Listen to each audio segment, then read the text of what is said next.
ہے آج بھی زمانے میں چرچا حسین کا، ہے آج بھی زمانے میں چرچا حسین کا، چلتا ہے ساری دنیا میں سکہ حسین کا۔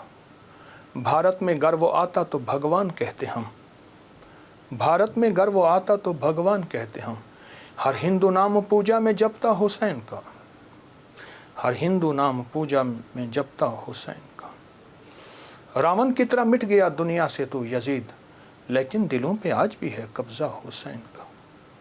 سر اپنا جو پٹکتی ہے پیاسوں کی یاد میں، لیتی ہے نام گنگا و جمنا حسین کا۔ جے سنگھ پناہ مانگے گی مجھ سے چتا کی آگ، جے سنگھ پناہ مانگے گی مجھ سے چتا کی آگ۔ مر ہندو ہوں میں ہندو ہوں مگر ہوں شیدا حسین کا، ہے آج بھی زمانے میں چرچا حسین کا۔ ایک ہندو کا اظہار عقیدت ہے اس کے مذہب کے مطابق، اس کے ایمان اور اس کے عقیدے کے مطابق۔ محرم کی گھڑیاں حضرت امام حسین، ان کے قافلے، ان کی محبتوں کے ساتھ بہت نمایاں ہوئیں، لیکن اگر محرم کو ہم ازل سے دیکھیں تو حضرت آدم علیہ السلام زمین پہ جو تشریف لائے محرم کے مہینے میں آئے۔ نوح علیہ السلام کو جو کشتی میں کنارہ ملا محرم کے مہینے میں ملا، اور لوط علیہ السلام کی قوم کو آخر کار ان میں سے جتنے لوگوں نے توبہ کی محرم کے مہینے میں۔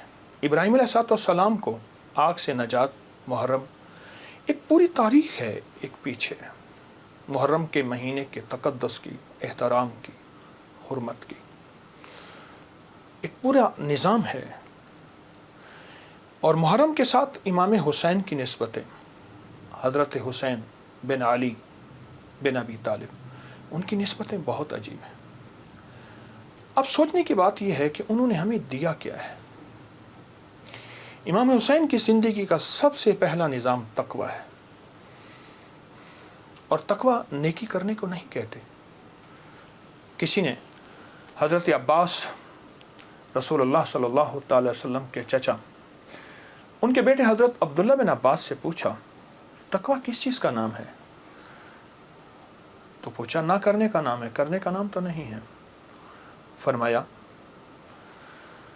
فرما دیجئے کیا کرنے کا نام، کیا نہ کرنے کا نام؟ فرمایا تقویٰ گناہ نہ کرنے کا نام ہے۔ ایک بندہ بہت زیادہ نیکیاں کرتا ہے اور پھر بہت گناہ کرتا ہے، اس کو متقی نہ کہا جائے گا۔ فلسفہ حسین تقوی کا نام ہے، فلسفہ حسین قربانیوں کا نام ہے۔ فلسفہ حسین پانی نہیں مل رہا، پیاس کی شدت ہے، میں اس جگہ کو جا کے خود دیکھ کے آیا ہوں، کربلا کی ان وادیوں میں، لیکن اس بات کا اس پیغام کا نام ہے کہ وہاں حرام نہیں چلے گا، وہاں مشکوک نہیں چلے گا، وہاں حلال طیب اور طاہر زندگی چلے گی۔ ایک نظام ہے۔ اور فلسفہ حسین سجدوں کا نام ہے کہ جنگ جاری ہے اور نماز کا وقت آیا، آدھوں نے نماز پڑھی، آدھوں نے جنگ کی، پھر انہوں نے نماز پڑھی، سجدے قضا نہیں ہوئے اور سجدے ادا ہوئے ہیں۔ اور فلسفہ حسین دعاؤں کا نام ہے۔ وہاں کربلا کی وادیوں اور گھڑیوں میں امام حسین نے بہت دعائیں مانگی، اور وہ دعاؤں کی پوری کتابیں اس وقت موجود ہیں۔ وہ دعائیں کیا تھیں؟ جس میں اللہ کی محبت، جس میں اللہ کے ساتھ عشق، جس میں اس کی ذات عالی کے ساتھ تعلق اور محبت، ان دعاؤں کا نام ہے۔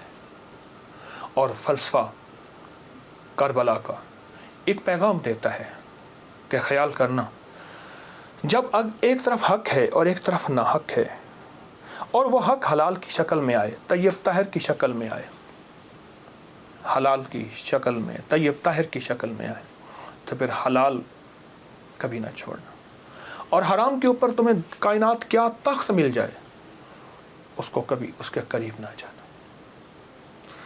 زندگی کا ایک سفر میں آپ طے کر رہے ہیں اور طے کریں گے موت تک۔ وہ ہستیاں زندگی کا سفر طے کر گئیں، لیکن انہیں ہم مردہ نہیں کہیں گے۔ بولیا बुलियासी मरना नहीं गोर पे आ कोई हो, कि हम मरने वाले नहीं हैं।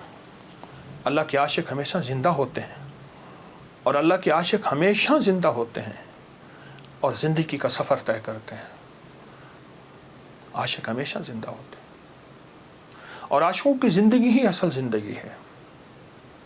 और वो ज़िंदगी ऐसी ज़िंदगी है जिस ज़िंदगी के बाद मौत नहीं है।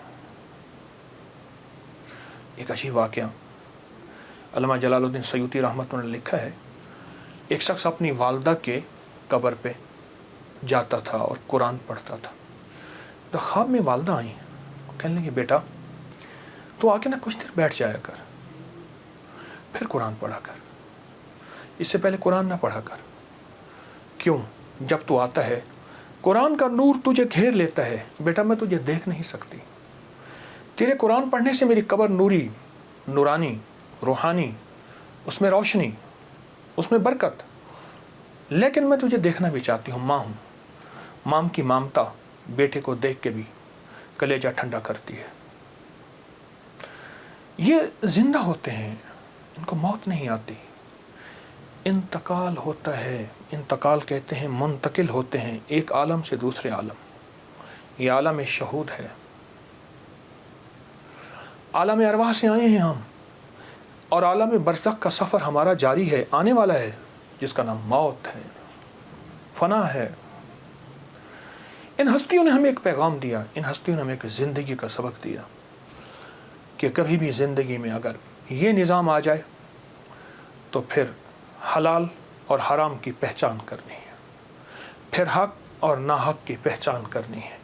और हलाल और हराम में अगर कुंबा जा रहा और मासूम बच्चे जा रहे, और फिर ये नहीं देखना कि कौन जा रहा, फिर देखना यह है कि अल्लाह की राहें, सच्ची राहें कौन है और कहाँ हैं और कैसे हैं।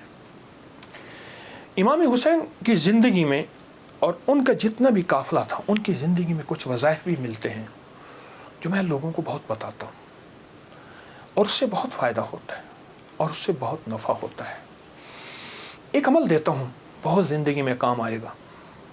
इन मुबारक घड़ियों के हवाले से एक अमल देता हूँ और इससे बहुत फ़ायदा होगा। वो अमल ये है कि आप 2 तस्बीह सूरत फ़ातिहा की पढ़ें, अवल आखिर 3 दफ़ा दुरूद शरीफ, और सूरत फ़ातिहा की 2 तस्बीह पढ़ के और इसका हदिया हुजूर के घराने को हदिया करें। और अगर चाहें तो 2 तस्बीह सूरत इखलास की पढ़ लें, 2 तस्बीह सूरत इखलास की, और इसका सवाब हुजूर के घराने को हदिया करें। और ये सूरत इखलास का पढ़ा हुआ हदिया अल्लाह की रहमत से नूरों में, बरकतों में और अल्लाह की रहमतों में पहुँचता है 100%। और हुजूर के घराने को हदिया करें। और हुजूर के घराने में हुजूर की बीवियाँ, बेटियाँ, दामाद, नवासे, नवासियाँ, ये हुजूर का घराना है। और उस हुजूर के घराने में ये हुसैनी काफ़िला भी हुजूर का घराना है। इनको हदिया करें हुजूर के घराने को, और जो मुराद मांगे अल्लाह अता करता है। और ये मुसलसल अमल करते रहें। आप दिन के किसी वक्त सुबह शाम 2 तस्बीह सूरत इखलास पढ़ लें, हर दफ़ा बिस्मिल्लाहिर्रहमानिर्रहीम 7 पढ़ें और अवल आखिर दरूद पाक पढ़ें, और फिर ये तस्बीह आप उनकी खिदमत में हदिया कर दें। आपका कोई मसला है, आपकी कोई मुश्किल है, आपकी कोई परेशानी और नामुमकिन है, इस मसले, मुश्किल और परेशानी में यकीनन आपके लिए खैर की, बरकतों की और रहमतों की और खुशियाँ खुशहालों की राहें खुलेंगी। बे औलाद हैं, बेघर हैं, बेदर हैं, दर्दमंद हैं, मरीज़ हैं, कोई इफाका नहीं हो रहा, जादू, जिन्नात, असरात, बंदिशें, नाकामियाँ, मुश्किलात, रास्ते बंद हैं, कोई ज़िंदगी की मुश्किल है जहाँ आप कहते हैं कि बस हम ठहर गए हैं और इसका हल सिर्फ मौत है, इसके अलावा कोई रास्ता नहीं, तो आप बहुत ज़्यादा हैरत अंगेज़ ये वजीफ़ा और बहुत हैरत अंगेज़ ये तजर्बा पाएंगे और इसकी बरकत पाएंगे।